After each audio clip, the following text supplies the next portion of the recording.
Hey, I want to call out two sponsors at the beginning of this episode. The first is Platinum Black.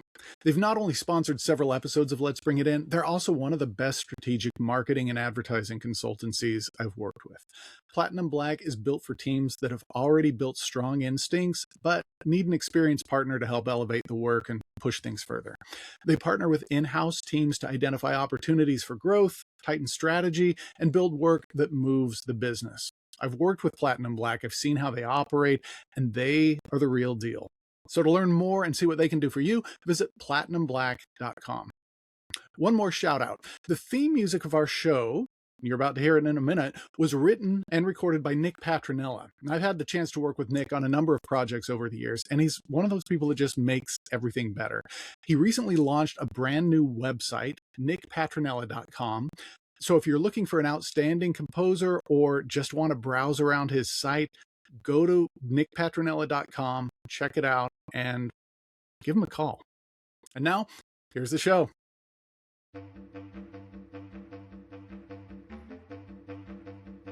Welcome to Let's Bring It In, the show where we talk with creative leaders about the work, the people, and the ideas shaping our industry. My guest today is Vida Cornelious, Senior Vice President of Creative and Strategy at the New York Times.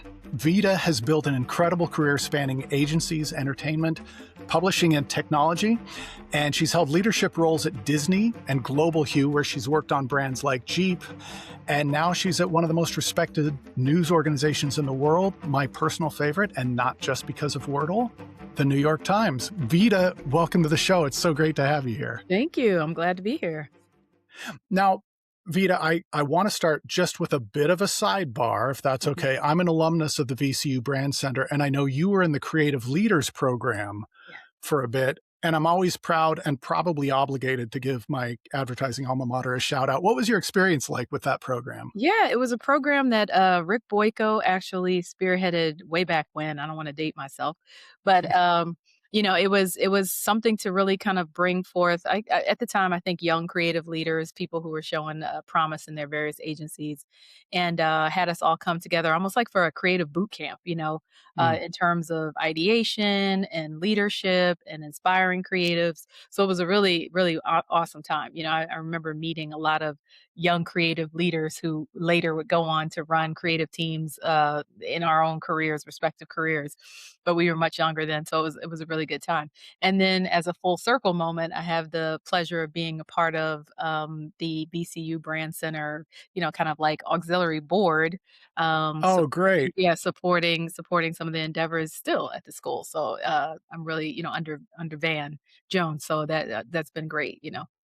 That's great. I'm glad you're on that board. When I decided to go there, it was really their list of board of directors that swayed me. I looked at it, and at the time, there were people like Spike Lee and Dan Wyden and Jeff Goodby, and I looked at this list of these are all the people I want to work for, so I'll go to school there. So I'm Yes. glad you're on that board. That's good to hear. Yeah, VCU is still cranking out some amazing students and doing all the right things to make sure they're prepared for this industry. So I'm very happy to contribute in any way I can. That's great. Well, thanks for that. Mhm.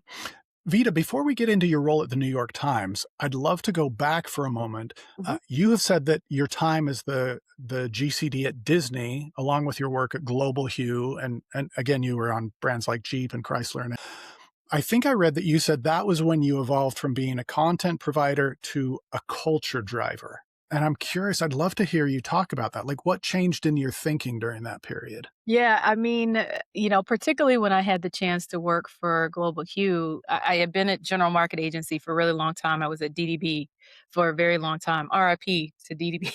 Yeah. Like, Oh. that I was at DDB for a really long time, really cut my teeth as a creative there under some incredible people, like Bob Scarpelli and others. Mm. And after leaving that agency, had an opportunity to go to Global Hue, which was at a pivotal time for both that agency, but also for the auto industry. And that was one of the industries I hadn't worked on up to that point. So I was really interested in going to work for them so that I could work on auto business. And it was at the time of the bailout, to be honest, Mm. um, and everything that was going on in around 2008, 2009 with the auto industry collapsing a bit. So in that moment, it really did become a time where, as a creative, we were doing more than just potentially selling autos and doing marketing. We were really helping people understand the value of the grit and the hard work and the ethics that lived in the people of Detroit and trying to bring back that city. So in a way, it was an opportunity for me to work on a lot of work that really not only talked about, autos, if you will, but it talked about the ethos of what it took to have resilience and to bounce back and things like that. And that was part of the culture that we were trying to help rebolster and reestablish at the time. So I felt like that was a moment where I really started to learn the value of how advertising can have messages that go way beyond, the product itself, but into helping people really have an understanding of where a brand sits in culture and how it's trying to hopefully establish, a way of thinking, a way of being, and supporting what needs to be said at the time. So at that time, that's what Detroit needed to hear, or the world needed to hear about Detroit, I guess I should say. Yeah. Yeah. There are brands like Jeep or Chrysler that even if you don't drive a Jeep, I think you probably have an affinity for it. Even if you don't drive a Chrysler, certainly at that time, I think people were rooting for it. Yeah. Um, but what's it like working on brands that are household names? People know them, the nation knows them, and you're kind of entrusted with some aspect of helping them grow. Yeah. I mean, when I worked on Jeep, for example, and part of the overall Chrysler portfolio, I was my team was able to touch Jeep, Chrysler brand, and both of those, nameplates of vehicles. But when I worked on Jeep specifically, the ethos of Jeep was all about freedom, and Mm, that was the huge brand value there. And so being able to not just understand the brand from a standpoint of like what it means for those who currently own the vehicle, but what it represents and what it stands for and how you storytell around that was something that really it felt important. It felt big, and it felt like something that, you wanted to have a part in helping people understand the value of why freedom is something that all of us deserve and all of us should be able to embody in the way that we want to. It just so happened that it might be in the form of a vehicle that lets you take the top down and drive, for a number of miles, without a care in the world. Or it could just be the feeling of, this is a vehicle that says something about me and who I believe I am. Someone who pursues adventure and pursues, the different. So I feel like I kind of really learned, through those brand values of some of those kind of household brands, what that meant. mm, When I worked at Disney, it really was about the preservation of childhood, and the storytelling there and everything I learned and how that brand kind of manifests itself in people's lives. Was really important. I think one of the things that I enjoyed the most about working at Disney is how clearly you would see the brand promise come to life in people in the park. I worked on the yeah. parks and resort side while I was at Yellow Shoes. And many of the things that we were doing were, campaigns that would kind of bring forth like new products or new activities or rides or parts of the park that were going to come to life. But every now and then you would just walk through the park, as someone who is working there, but also just to kind of see how the marketing was coming to life. And in every instance, I mean, people they just embodied the brand in such a real way, that you could see that what you were doing was working. Yeah. Yeah, and You that was know, always fun. uh, I interviewed someone from Yellow Shoes down in Orlando, Mhm. DW Brotherton, and one of the questions that I asked him that I'd like to ask you, it applies to both Disney, but to Jeep and M&Ms and any other of these brands as well. But I asked DW, when you're working on a brand like Disney, Mhm. you're kind of being passed a torch in some ways, or it's not like a brand new company where you're going to reinvent the brand or discover what the brand is and you're going to come up with logos and designs and you're building this brand. It's like you're carrying this brand forward. And so you don't want to there's a tension between you don't want to just do the same thing over and over again, but you also have to be consistent. What does it feel like to work on a brand like Disney or Jeep that you come into the position already having a lot of, um, you already know what these Yeah, brands are. You kind of history know and what they stand material. for. What's that like?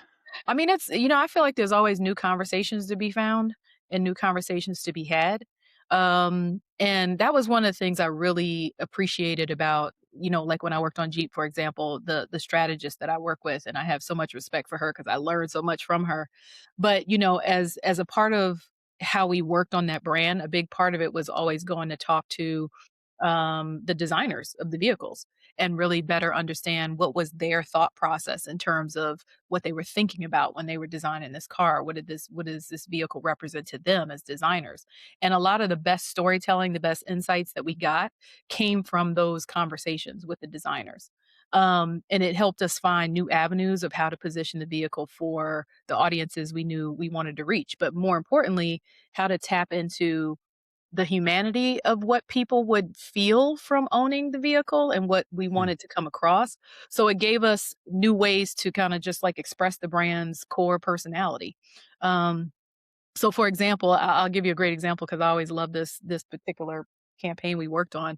There was a campaign for Jeep Cherokee, which was like the baby version of the Grand Cherokee. Mhm. And it was being, relaunched, reissued, and it was finally getting like all of the Jeep qualities. It was getting a 4x4 trail rating, it was getting a V6 engine, it was finally gonna like kind of come from the ashes and be like a real Jeep, not just like, one that had the nameplate but didn't have the capabilities.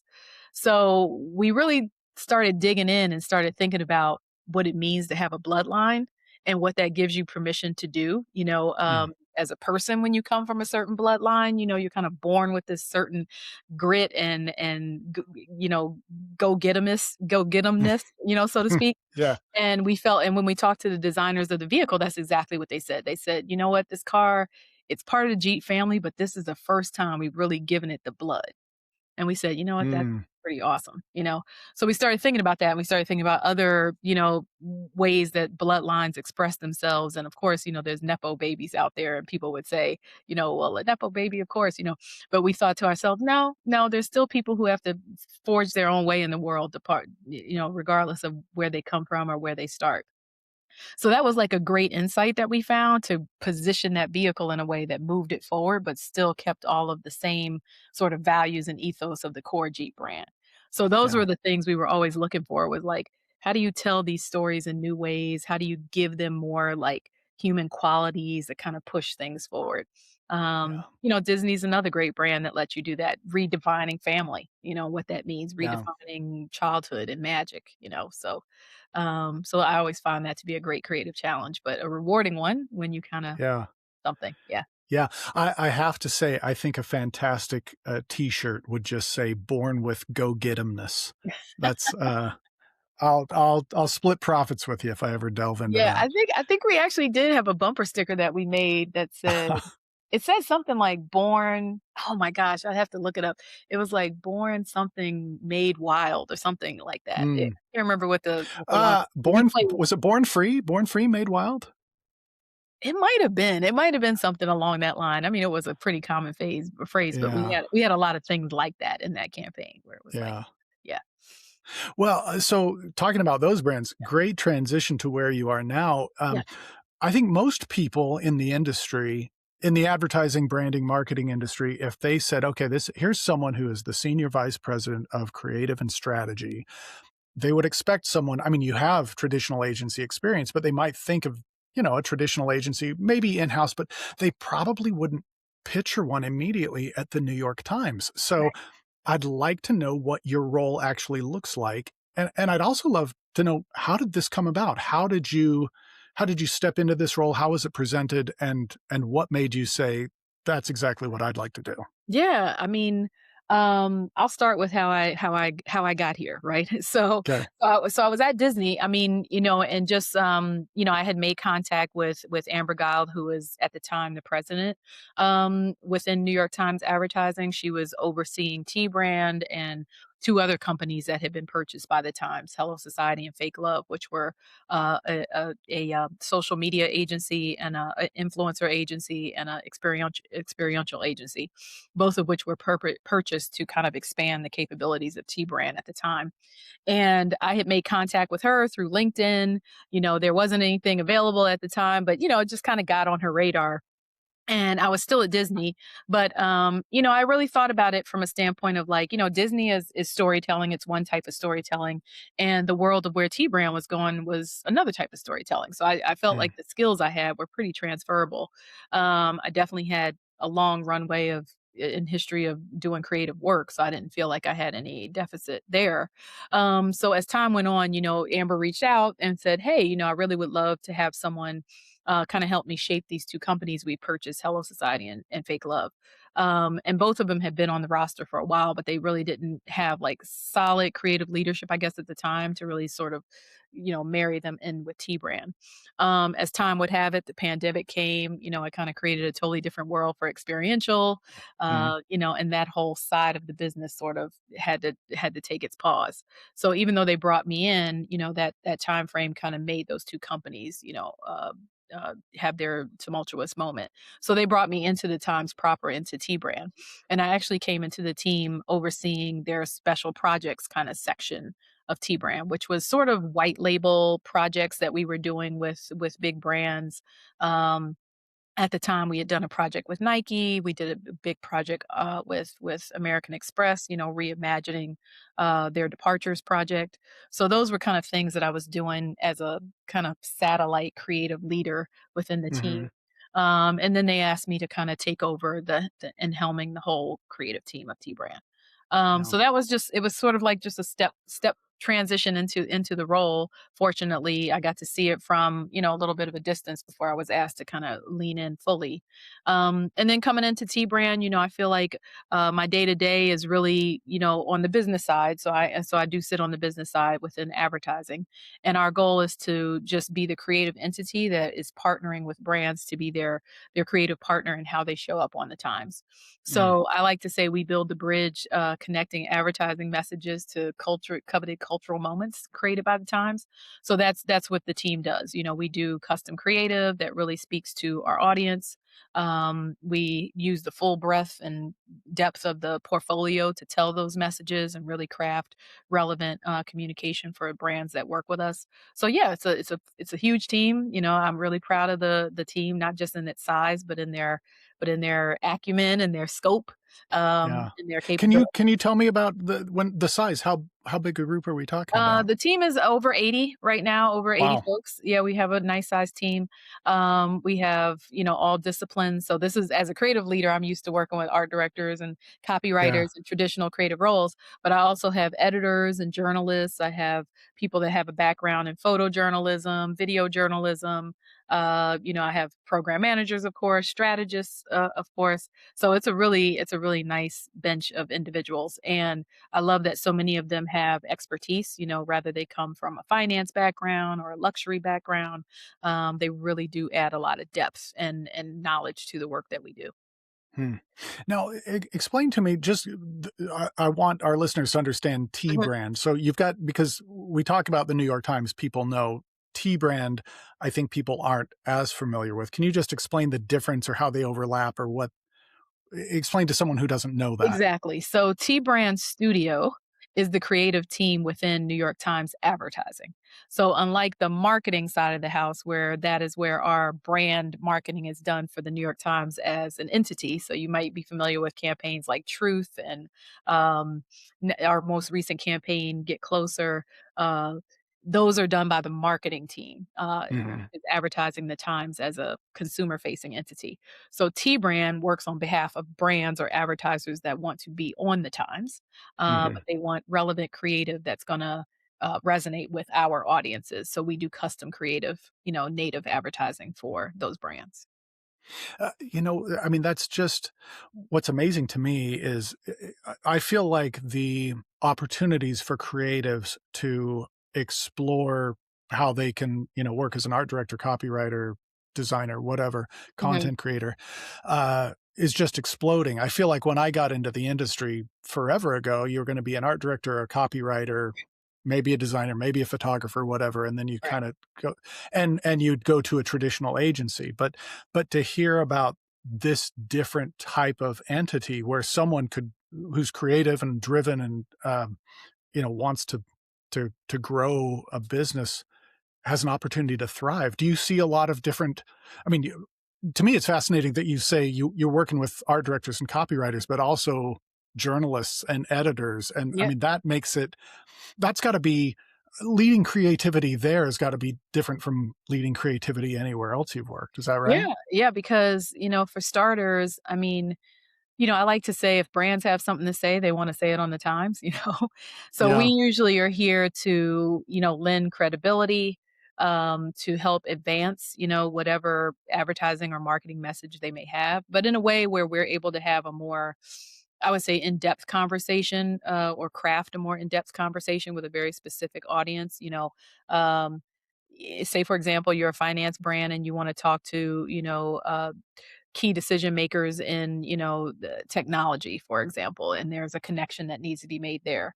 We're able to best understand our audience, best understand the insights about how our audience uses our platform, the articles that they're reading, the first party data that helps us get really intelligent on where they are. And then we're able to craft the stories that are gonna resonate with those individuals. Um, and yes, it's not as snappy and short necessarily as what traditional advertising outputs look like. It might come in the form of an article, it might come in the form of a custom game. We have lots of levers and mechanisms we can pull to, like, make that creative connection come to life. So as a result, the types of creative people that work on my team, they can kinda come into me from anywhere. I have someone on my team who's a creative director who actually started as a poet. Oh, And wow. yeah, and he's phenomenal, he's a phenomenal writer and, but, advertising wasn't his first, point of entry into the creative field. But, he understands humanity, he understands storytelling. And that's what's been the most important part of, like, his background in order to help him acclimate into, like, our environment. So I just really look at it as, like, a studio like ours has the capacity to really draw from all types of creative fields and people who have creative expertise that is maybe outside the traditional lines of like what an ad agency might be.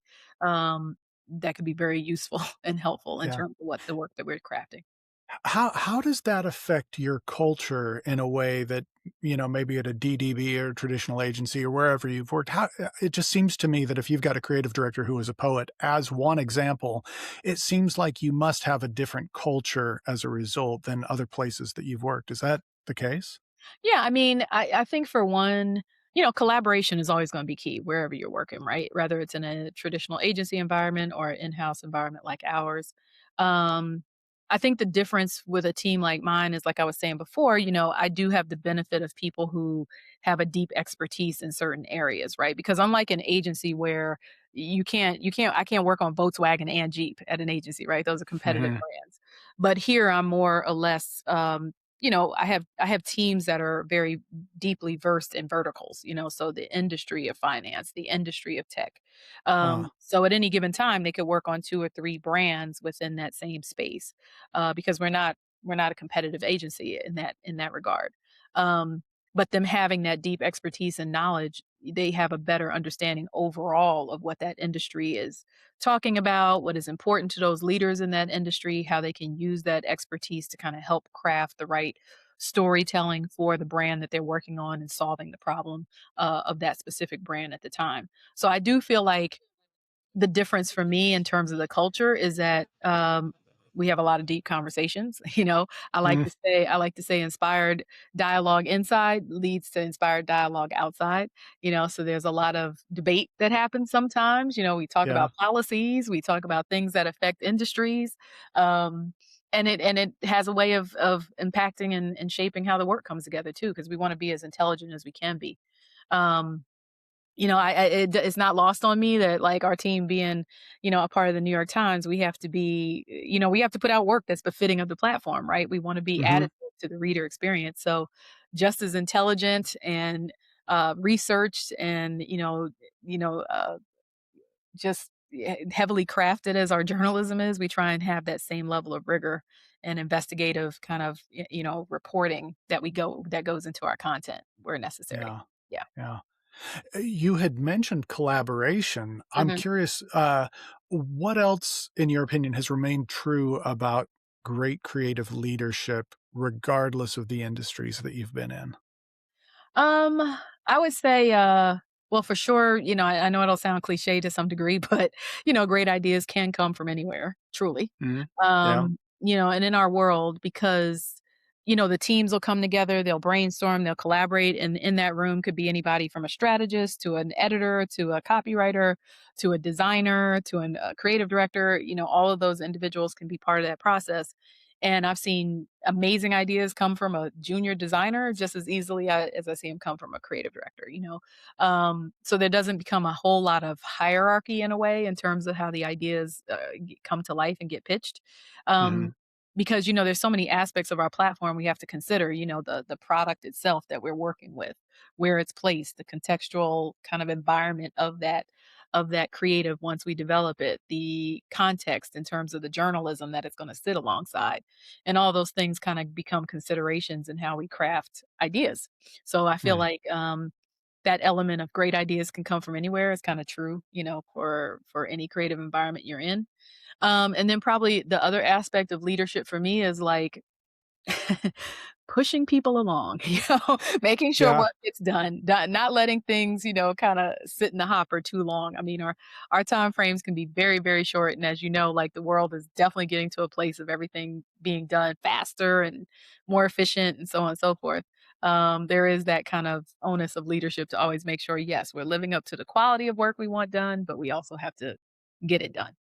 Yeah. Talk to me about pushing versus pulling, because as a Yeah. creative leader, I know that's and sometimes it's different with whatever team you're working with, but I know that you have deadlines to meet and you have to have a really good quality and sometimes really a lot of quantity. Talk to me about the push and the pull as a Oof. creative leader. Yeah, yeah, the push and pull, I mean, Um, I always tell, teams like, look, when you get to a certain level of your career, you give away far more ideas than you execute yourself, right? Because you're Hmm. constantly helping the teams like develop a germ of an idea or give them a what if moment or um so I think the push is the part that's probably the more fun, you know, Yeah.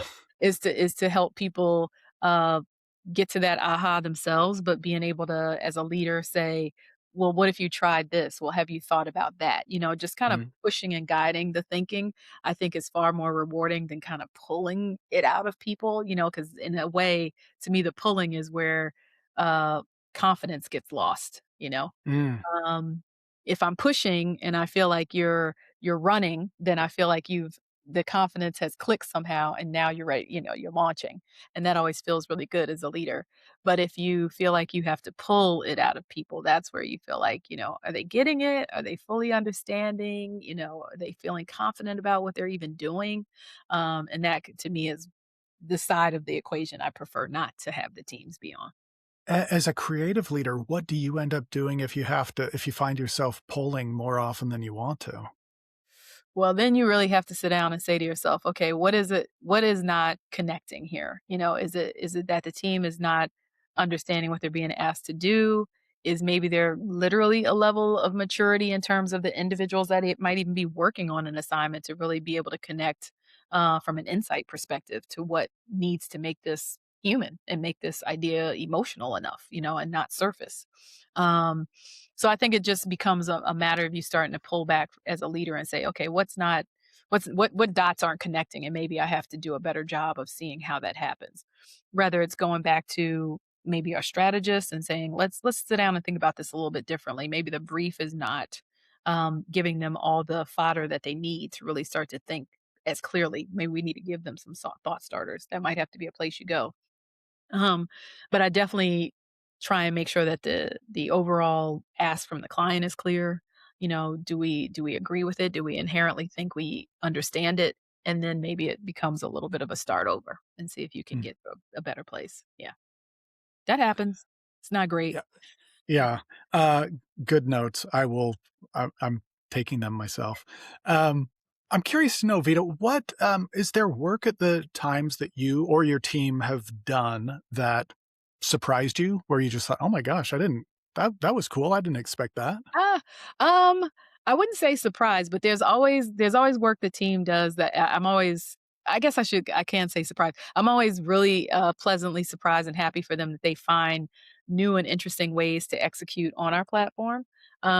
Because, unlike when you're in the agency world and you're creating for your client and the work goes out to the media, it can go anywhere, right? Because it's the media that's purchased. But our team, our media, our primary ocean to play in is obviously the New York Times platform itself. So I'm always really impressed with how the team finds new and interesting ways to use our ad products and our ad spaces. So one project that we all love and have a whole lot of heart for was we got a chance to do um, the launch creative or a version of launch creative for HBO Max, The Penguin, the series of The Penguin that was coming out. Ah, And, a big part of the DC comic universe is the Gotham Gazette. New York is a massive character within the DC comic universe. So the team had a great idea to turn the New York Times temporarily into the Gotham Gazette.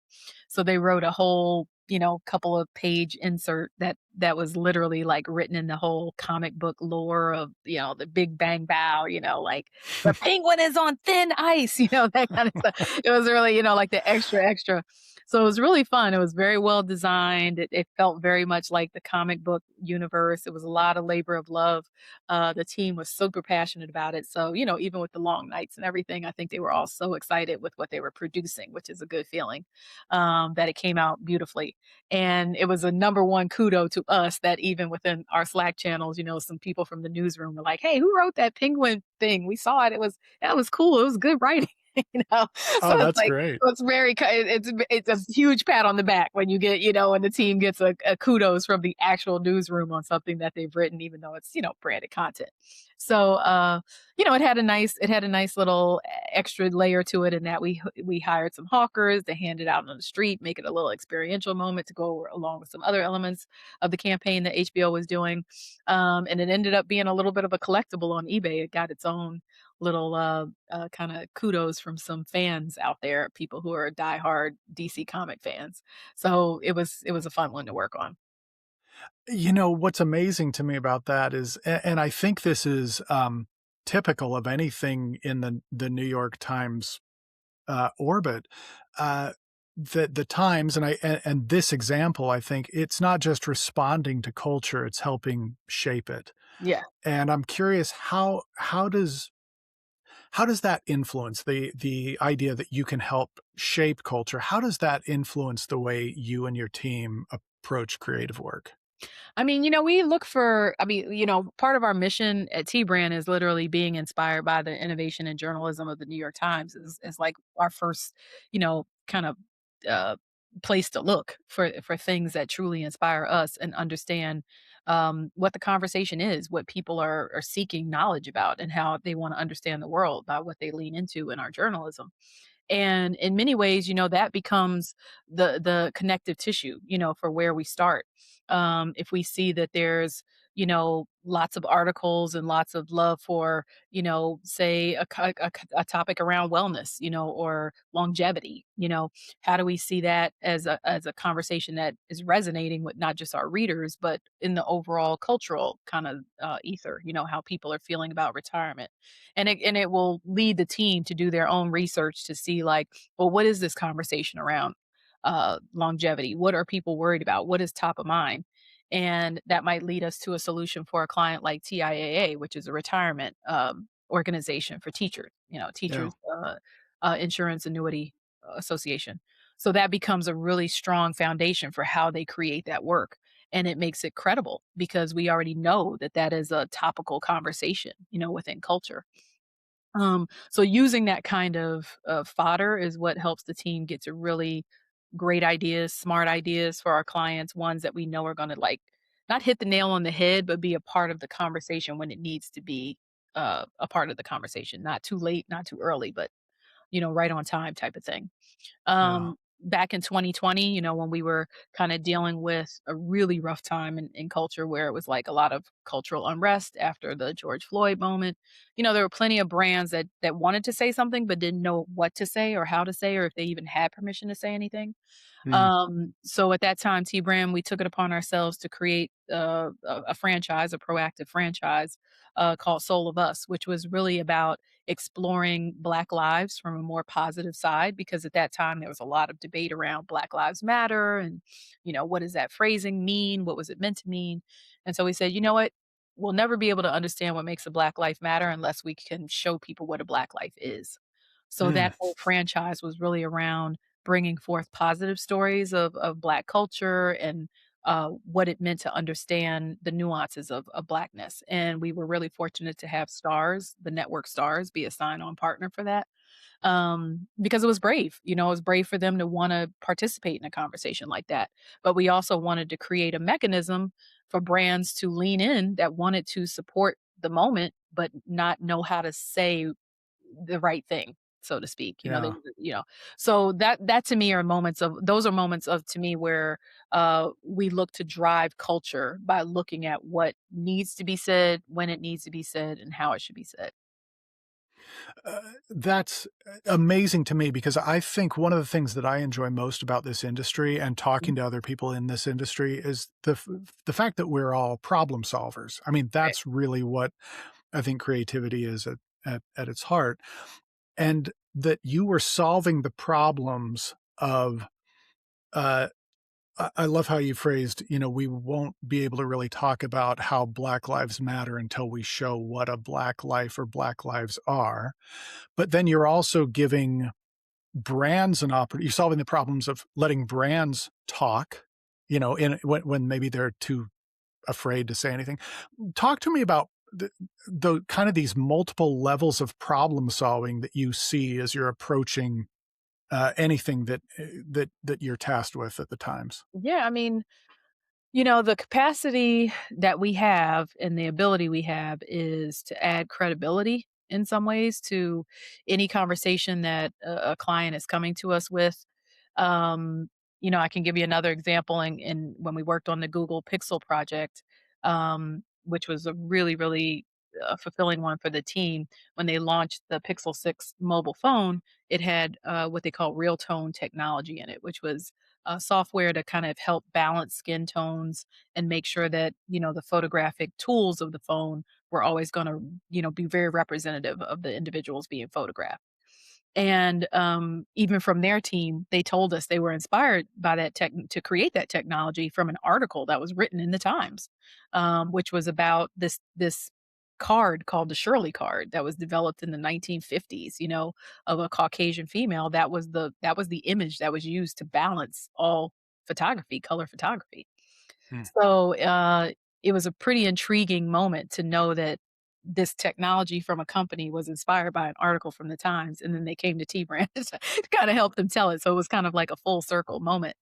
But ultimately, it gave us permission to dig a little bit deeper, into the whole notion of what it means to be, represented and how seeing yourself as you see yourself, how much of a difference that makes in how you contribute to the world and how the world sees you as a contributing member.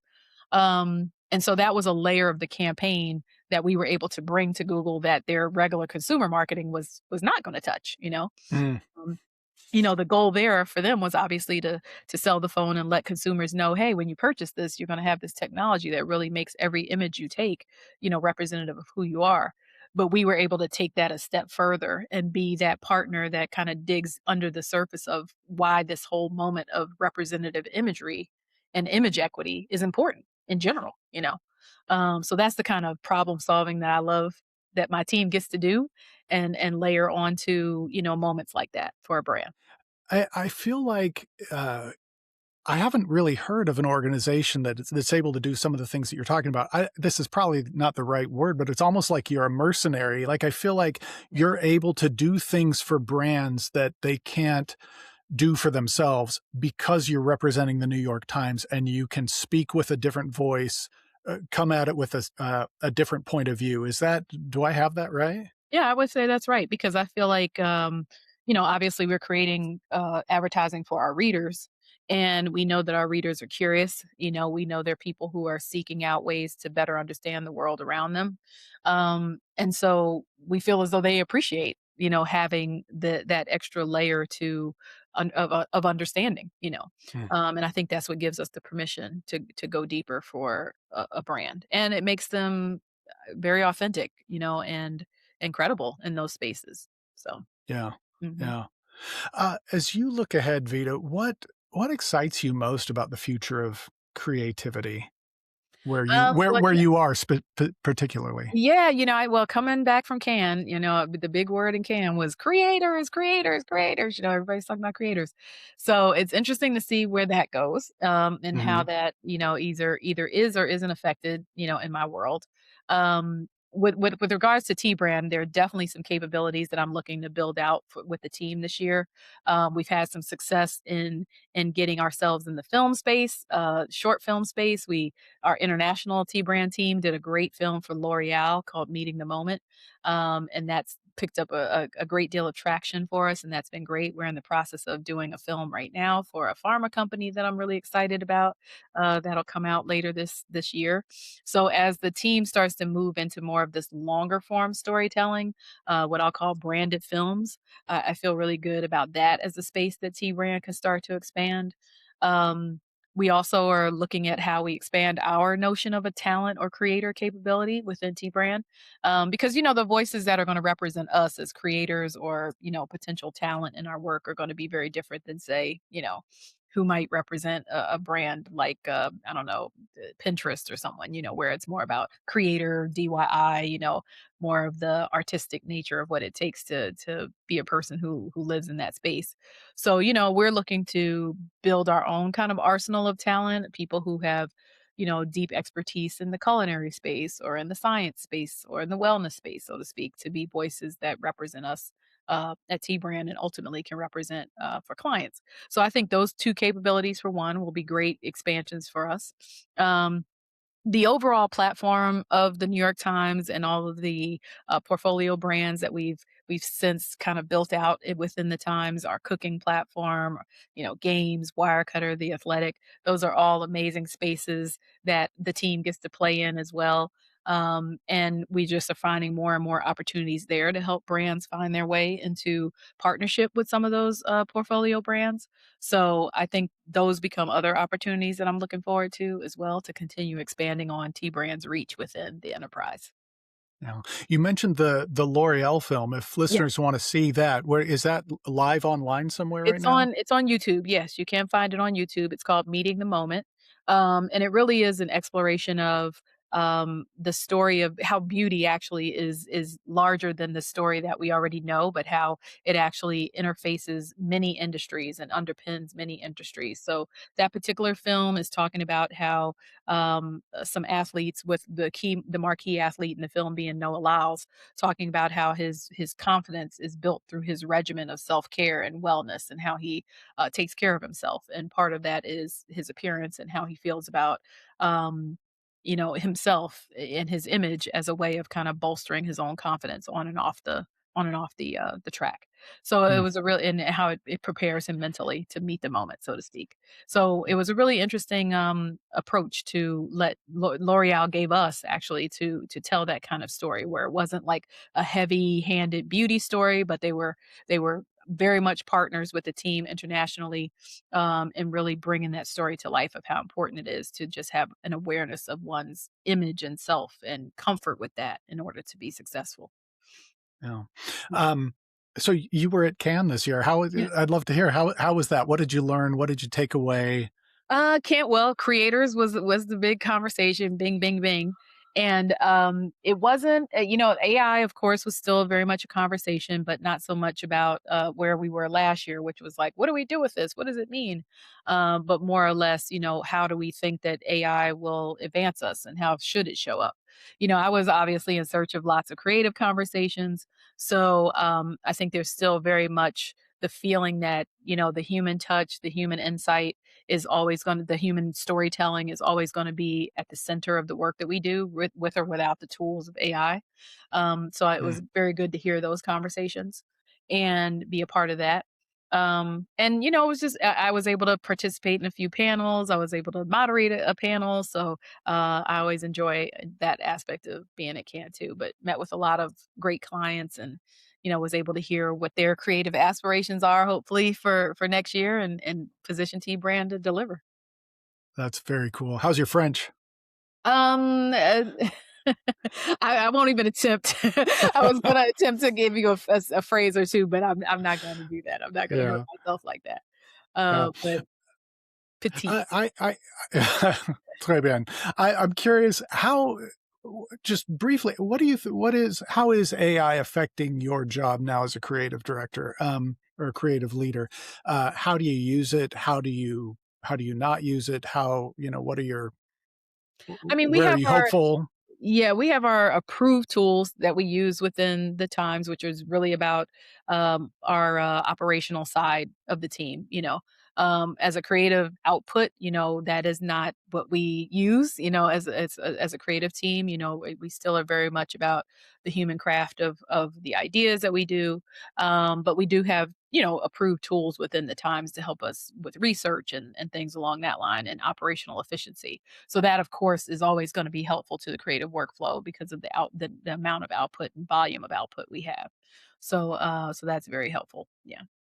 Just out of curiosity, are they approved tools that are out there or that have been sanctioned, or have you developed your own? Like, do you have an LLM that only your department uses? Or Well, I can't speak too much on that, but I mean, it's okay, the tools that have been, kind of, sanctioned for us by the enterprise from yeah, our yeah, yeah. okay.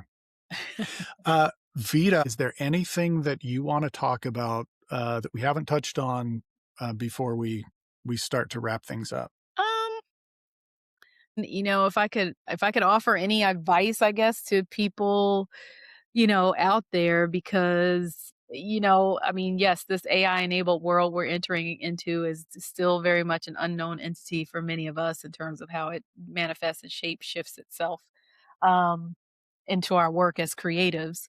And I firmly believe I've always used this mantra in my career that ideas don't move unless you do. So that's kind of at the core of whatever it is, right? It's like it still has to come down to the human desire and passion to want to move an idea forward and give it life. So even with the tools of AI, it still has to come from somewhere. AI is kind of built to find the commonality, but creativity lives in the anomaly.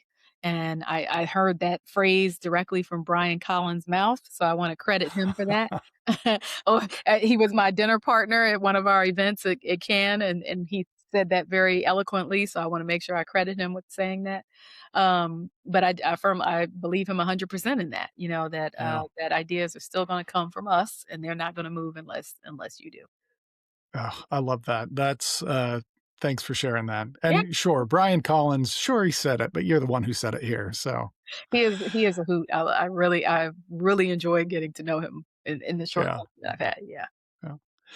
Well, Vita, it's time for our bonus questions. Okay. Um, I like to ask all of my guests this.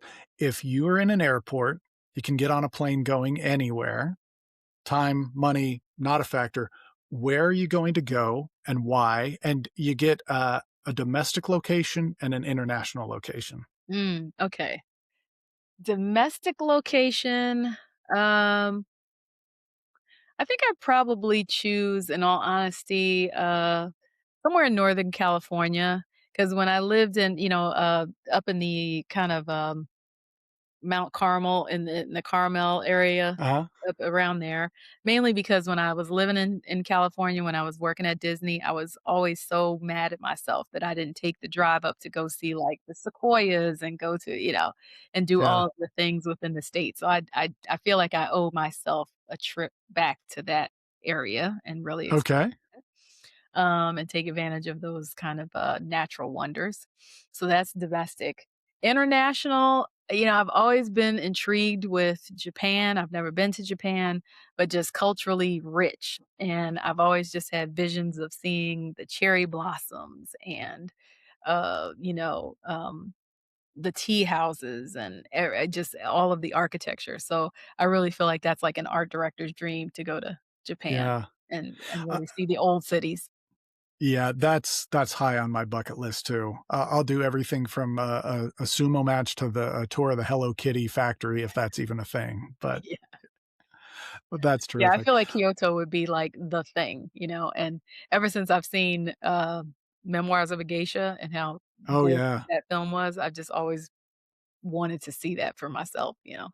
I could be wrong in this. I feel like Steve Jobs, Kyoto was one of his favorite places to Oh, go, really? Oh, okay. which, it seems to it makes sense. If you use Apple products, it seems like whatever you know about Kyoto, it seems like there's some connective tissue there. Mhm.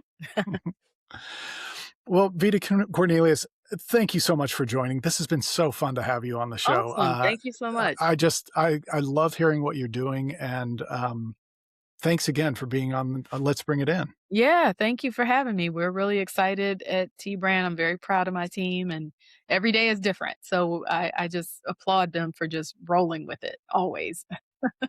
When you work in a Great. news organization, you never know, what can happen next. But I think that they definitely are always ear to the street and ready to do whatever is necessary. So I appreciate them very much for that. Well, here's to you and your team to keep rolling. All right. That's all the time we have on Let's Bring It In. Special thanks to Vida Cornelious, Senior Vice President of Creative and Strategy at the New York Times. And thanks to you for listening. If you enjoyed this episode, please like, subscribe, leave a comment. It helps more people discover the show, and I'd love to hear what you think. A special thanks to Nick Patronella for the fantastic theme music. You can check out more of Nick's work at nickpatronella.com. And if you'd like to explore past episodes, learn more about the show, or sign up for updates, visit letsbringitin.com.